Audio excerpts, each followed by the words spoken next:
TNPSC படிக்கிற நண்பர்கள் எல்லாருக்கும் வணக்கம்.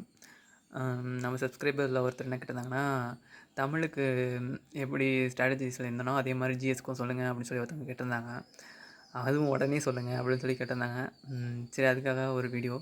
நான் ஜிஎஸ்க்கு எப்படி ஃபாலோ பண்ணிகிட்ருக்கேன் அப்படிங்கிறது தான்.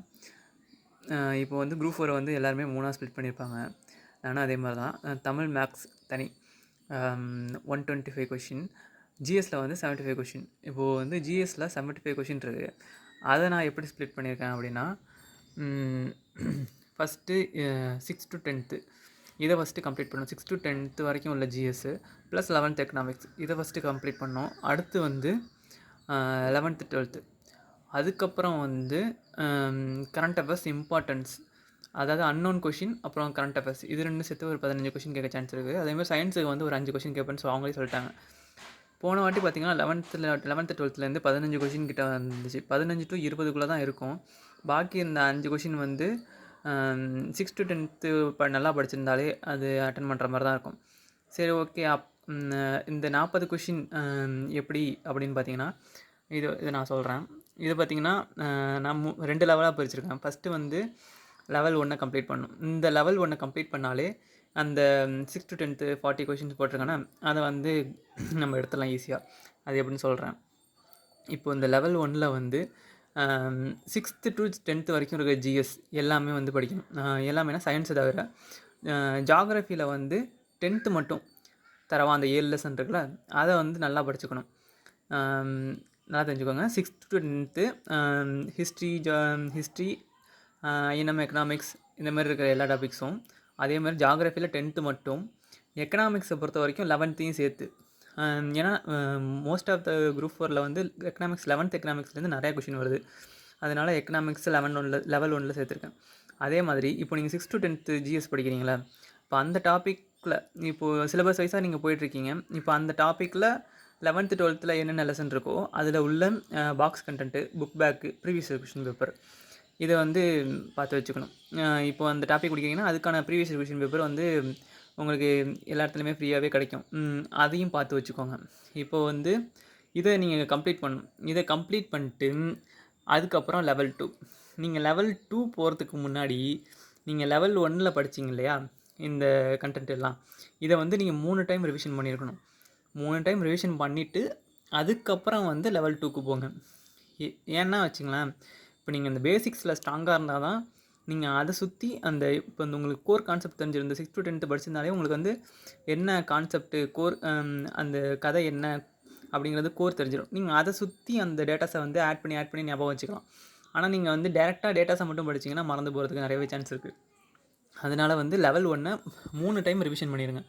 அதை போகிறதுக்கு முன்னாடி ஃபஸ்ட்டு படிச்சுட்டு மறுநாள், அதுக்கப்புறம் ஒரு 7 நாள் கழித்து, அதுக்கப்புறம் ஒரு மாதத்துக்குள்ளே இந்த மாதிரி 3 ரிவிஷன் பண்ணிவிடுங்க. அதுக்கப்புறம் லெவல் 2ல் என்னென்னா, நீங்கள் வந்து இப்போ வந்து ஃபுல் அண்ட் ஃபுல் படிக்கணும். இப்போது டாபிக் வைஸ் நீங்கள் படிக்கிறீங்கன்னா டாபிக் வைஸ் இப்போ ஒரு டாபிக் எடுக்கிறீங்க, பாலிட்டியில் ஒரு டாபிக் எடுக்கிறீங்க, அது 6 to 12th வரைக்கும் படிக்கணும். இப்போ ஆல்ரெடி நீங்கள் 6 to 10th ஃபாஸ்ட்டாக படிச்சிருவீங்க. 11th 12th வந்து இம்பார்ட்டண்டான இருக்கிற பாயிண்ட்ஸை மட்டும் நல்லா படிச்சுக்கோங்க. வழக்கம் போல் பாக்ஸ் கண்டென்ட்டு, புக் பேக்கு இதெல்லாம் நல்லா படிச்சுக்கோங்க. இப்போது டேரெக்டாக கேட்குற மாதிரி இருக்கும்ல கொஷின்ஸ், அதை வந்து தெளிவாக படிச்சுக்கோங்க. வாட் இஸ் வாட் அப்படிங்கிற மாதிரி, பாலா சார் ஸ்டைலில் சொல்லணுன்னா வாட் இஸ் வாட் அப்படிங்கிற மாதிரி இருக்கிறது எல்லாமே வந்து நல்லாவே படிச்சுக்கோங்க. அதுதான் வந்து முக்கியமான விஷயம் இந்த 11th 12th. ஏன்னா நீங்கள் வந்து நிறைய அதில் வந்து கான்செப்ட் வந்து நிறையா இருக்கும். நீங்கள் அது எல்லாத்தையுமே கிராப் பண்ணணுன்னா ரொம்ப கஷ்டமாக இருக்கும். அதுவும் புதுசாக படிக்கிறாங்கன்னா அவங்களுக்கு ரொம்பவே கஷ்டமாக இருக்கும். அதனால் வந்து டாபிக் வைஸ் போகும்போது நீங்கள் வந்து என்னென்னா என்ன அப்படிங்கிற மாதிரி மட்டும் பாயிண்ட்ஸ், டேரெக்ட் கொஷின் கேட்குற மாதிரி உள்ள பாயிண்ட்ஸை வந்து நல்லா படிச்சுக்கோங்க. கான்செப்டை நல்லா ரீட் பண்ணி வச்சுக்கோங்க. மைண்டில் ஏற்ற ட்ரை பண்ணுங்கள். நீங்கள் வந்து அந்த அளவுக்கு நீங்கள் 6 to 10th கொடுத்த இம்பார்ட்டன்ஸ் அளவுக்கு இதில் கொடுக்க தேவையில்லை. ஆனால் வந்து இதுலேயும் நீங்கள் ஒரு 70% அளவுக்கு வந்து நீங்கள் இம்பார்ட்டன்ஸ் கொடுக்கணும். ஏன்னா வந்து இதுலேருந்தும் கொஷின் வருதில்ல, இந்த 20 கொஷினையும் நம்மளால் விட முடியாது. நமக்கு வந்து எல்லா கொஷினுமே இம்பார்ட்டன்ட் தானே, அதனால் படித்து தான் ஆகணும். அடுத்து வந்து இது நான் வந்து நீங்கள் 11th 12th படிக்க போகும்போது எந்த வயசு வந்து நீங்கள் வந்து இம்பார்ட்டன்ஸ் கொடுக்கணும் அப்படிங்கிறது தான் இது. ஃபஸ்ட்டு வந்து தமிழ் சொசைட்டி இந்த யூனிட் 6 இப்போ கரண்ட்டாக இருக்கிற யூனிட் 6ல் வந்து அதுலேருந்து வந்து அதில் தான் இப்போ அதிக கொஷின் இருக்குது. அதுக்கப்புறம் வந்து நீங்கள் ஏன் எக்கனாமிக்ஸும் தமிழ்நாடு அட்மினிஸ்ட்ரேஷனும் வந்து அதுக்கப்புறம் வச்சு பாலிட்டிக்கு அப்புறம் வச்சுருக்கீங்கன்னு கேட்டிங்கன்னா, பாலிட்டி வந்து ஒரு ஸ்ட்ரெயிட் ஃபார்வர்டாக இருக்குது அந்த டாபிக். இந்த டாபிக் படிச்சிங்கன்னா உங்களுக்கு அந்த கொஷின் 15 கொஷின் உங்களுக்கு வந்துடும் அப்படிங்கிற மாதிரி இருக்குது. ஆனால் எக்கனாமிக்ஸ் தமிழ்நாடு அட்மினிஸ்ட்ரேஷன் வந்து உங்களுக்கு வந்து கான்செப்ட் ரொம்ப குழப்பறதுக்கு சான்ஸ் இருக்குது. அதனால வந்து ஃபஸ்ட்டு நீங்கள் இது ரெண்டுத்தையும் கம்ப்ளீட் பண்ணிட்டீங்கன்னா அடுத்த இருக்கிறது வந்து தமிழ்நாடு அட்மினிஸ்ட்ரேஷன் வந்து சிலபஸ் வைஸ் கண்டென்ட் கம்மியாக தான் இருக்கும். நீங்கள் வந்து அதை அப்புறமா வச்சுக்கலாம். ஆனால் எக்கனாமிக்ஸை வந்து நீங்கள் ஆல்ரெடி 11th முடிச்சிருவீங்களா, அப்போ 12th உள்ளது மட்டும் அங்கங்கே உள்ளது மட்டும் கொஞ்சம் பார்த்து வச்சுக்கோங்க. இப்போ 12th உள்ளது மட்டும் பார்த்தாலே வந்து இப்போ நீங்கள் அது லெவல் 1 முடிச்சிட்டிங்கன்னா 12th உள்ளது மட்டும் பார்த்தாலே போதுங்கிற மாதிரி தான் இருக்கும். 6th to 10th வந்து எக்கனாமிக்ஸ் கொஞ்சம் கம்மியாக தான் இருக்கும். இப்போ நீங்கள் 11th முடிச்சிருவீங்க, இப்போ 12th உள்ளது மட்டும் இம்பார்ட்டன்ஸான உள்ளது மட்டும் பார்த்து வச்சுக்கோங்க. உங்களுக்கு ஒருவேளை எக்கனாமிக்ஸில் அந்தளவுக்கு கான்செப்ட் புரியலைன்னா அதை அப்படியே ஸ்கிப் பண்ணிவிடுங்க. முக்கியமான பாயிண்ட்ஸை மட்டும் நோட் பண்ணி நல்லா படித்து வச்சுக்கோங்க.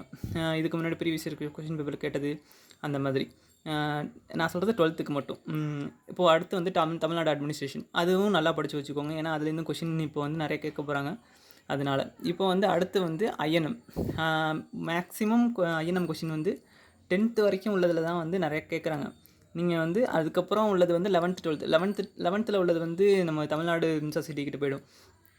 அடுத்து 12th உள்ளது வந்து அதுதான் வந்து ஐஎன்எம்மில் கவர் ஆகும். நீங்கள் வந்து அதில் வந்து நிறைய டேட்டா இருக்கும். முடிஞ்ச அளவுக்கு அதில் எவ்வளோ டேட்டா கவர் பண்ண முடியுமோ அவ்வளோ டேட்டா கவர் பண்ணிக்கோங்க. இது வந்து லீஸ்ட்டாக இருக்குல்ல, அதனால சொல்கிறேன். நீங்கள் இதெல்லாம் முடிச்சுட்டு தான் இங்கே வரணும். நீங்கள் ஐஎன்எம்க்கும் ஹிஸ்ட்ரிக்கும் வரணும். ஏன்னா அதில் வந்து நிறைய டேட்டாஸ் இருக்கும். நீங்கள் படிக்க நிறைய எவ்வளோ வேணாலும் எடுக்கலாம்.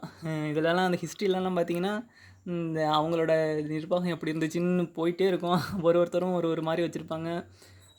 நம்ம சொல்லவே முடியாது. இப்போ வந்து இப்போ நம்ம மார்க்ஸ் ஸ்ப்ளிட் அப் இந்த மாதிரி நம்ம படித்தோம்னா எப்படி மார்க்ஸ் ஸ்ப்ளிட் அப் வரும் அப்படின்னு பார்ப்போம். ஃபஸ்ட்டு வந்து நம்ம தமிழும் மேக்ஸும் வந்து 125க்கு 120 எடுக்க ட்ரை பண்ணணும். அப்படி 120 எடுக்க ட்ரை பண்ணால் தான் 115லேருந்து 120 வரைக்கும் எடுத்துடணும் எப்படியாவது. அப்படி எடுத்துகிட்டு அதுக்கப்புறம் வந்து லெவல் 1ல் சொன்னேன்னா அதை மட்டும் படிச்சிங்கனாலே 40 கொஷின் வந்துடும். அடுத்து வந்து இங்கே பாருங்கள், அடுத்து வந்து 11th 12th 15 கொஷினில் 10 கொஷின் வரைக்கும் போட ட்ரை பண்ணுங்கள். அதுதான் ரொம்ப முக்கியம். இப்போ வந்து நீங்கள் இப்போ அதனால் லீஸ்ட்டு இம்பார்ட்டன்ஸ்னால் கொடுத்தீங்க, அதனால வந்து 15க்கு 10 எடுத்தாலும் போதும். ஆனால் நீங்கள் வந்து 6 to 10th கேட்குறது வந்து நீங்கள் வந்து அந்த லெவல் 1ல் இருக்கிறது வந்து 40க்கு கண்டிப்பாக 40 எடுக்க ட்ரை பண்ணணும். 1-2 மிஸ் ஆகலாம். அதுக்காக வந்து ஃபுல்லாக எடுக்கவே நீங்கள் ட்ரை பண்ணணும். அதே 11th 12th 15க்கு 10 எடுக்க ட்ரை பண்ணணும். இப்போ அடுத்து வந்து அன்னோன் கண்டென்ட் இருக்கலாம். அன்னோன் கண்டென்ட் அப்புறம் கரண்ட் அஃபேர்ஸ். இப்போ அன்னோன் கண்டென்ட்னா ஒரு 5 கொஷின் எப்படி இருந்தாலுமே வந்து யாருக்குமே தெரிய போகிறதில்ல. பாக்கி ஒரு 10 கொஷின் கரண்ட் அஃபேர்ஸ் வச்சுக்கோங்க. மித்தது 5 கொஷின் சயின்ஸு. இந்த 20 கொஷினில் நீங்கள் வந்து எவ்வளோ எடுக்கணும்னா 10 எடுக்கணும். பாதிக்கு பாதி எடுக்க ட்ரை பண்ணுங்கள். முக்கியமான கரண்ட் அஃபேர்ஸு, முக்கியமான சயின்ஸ் டாபிக்ஸு இதெல்லாம் படிச்சுட்டு இதெல்லாம் படிச்சிங்கனாலே நீங்கள் பாதிக்கு பாதி எடுத்துடலாம். இப்போது இதெல்லாம் நீங்கள் கவுண்ட் பண்ணி பார்த்தீங்கன்னா 180 வந்துடும். நீங்கள் வந்து இதில் ஒருவேளை தமிழ் மேக்ஸில் ஏதாவது கொஞ்சம் சொதப்பினாலோ இல்லை நீங்கள் 6 to 10th படித்ததில் கொஞ்சம் சொதப்பினாலோ நீங்கள் வந்து 175 to 180 கண்டிப்பாக நீங்கள் போட்டுடலாம். இந்த பிளான் படி படிச்சிங்கன்னா இதுதான் என்னோடய பிளானு. இது நான் உங்களுக்கு சொல்லியிருக்கேன். ஓகே, இதில் ஏதாவது குறைநிறைகள் இருந்துச்சுன்னா அதை நீங்கள் கமெண்ட் பண்ணுங்கள். இல்லை இந்த பிளானில் ஏதாவது இம்ப்ரூவ்மெண்ட் பண்ணணும் அப்படின்னாலும் அதையும் கமெண்ட் பண்ணுங்கள். இதில் ஏதாவது ஃப்ளாஸ் இருக்குது அதையும் சொல்லுங்கள், நான் கேட்டுக்கிறேன். இதில் ஏதாவது நான் மிஸ் பண்ணியிருந்தேன் அதையும் சொல்லுங்கள். நான் ஆக்சுவலாக வந்து நெக்ஸ்ட்டு வந்து மேக்ஸ் ஸ்ட்ராட்டஜி தான் போடலான் இருந்தேன். ஆனால் வந்து அவங்க வந்து ஜிஎஸ் கேட்டதுனால ஃபஸ்ட்டு ஜிஎஸ் அப்லோட் பண்ணுறேன். அப்புறம் இந்த நாமக்கல் கவிஞர் வீடியோ வந்து நான் வந்து நாளைக்கு இல்லைனா முடிஞ்சால் இன்றைக்கி பண்ணுறேன், இல்லைனா நாளைக்கு நான் உங்களுக்கு அப்லோட் பண்ணிடுறேன். ஓகே, எல்லாம் நல்லா படிங்க. ஜிஎஸ் படிக்கும்போது கொஞ்சம் வேகாக இருக்கும் சில டைம். 2-3 சப்ஜெக்ட் வந்து மிக்ஸ் பண்ணி படிங்க. உங்களுக்கு ரிவிஷன் ஸ்ட்ராட்டஜி இல்லை டைம் டேபிள் எப்படி மேக் பண்ணும் அப்படிங்கிற மாதிரி ஏதாவது டவுட் இருந்துச்சுன்னா அது கமெண்ட் பண்ணுங்கள். நான் அதுக்கும் வீடியோ அப்லோட் பண்ணுறேன். நான் எப்படி என்னோடய டைம் டேபிளை ஆர்டர் பண்ணியிருக்கேன், ஒரு நாளை எப்படி நான் பிரிச்சிருக்கேன் அப்படிங்கிறதுக்கு. Okay, thank you. இதுதான் நான் சொல்லணும்னு நினச்சேன். நெக்ஸ்ட் வீடியோவில் பார்க்கலாம்.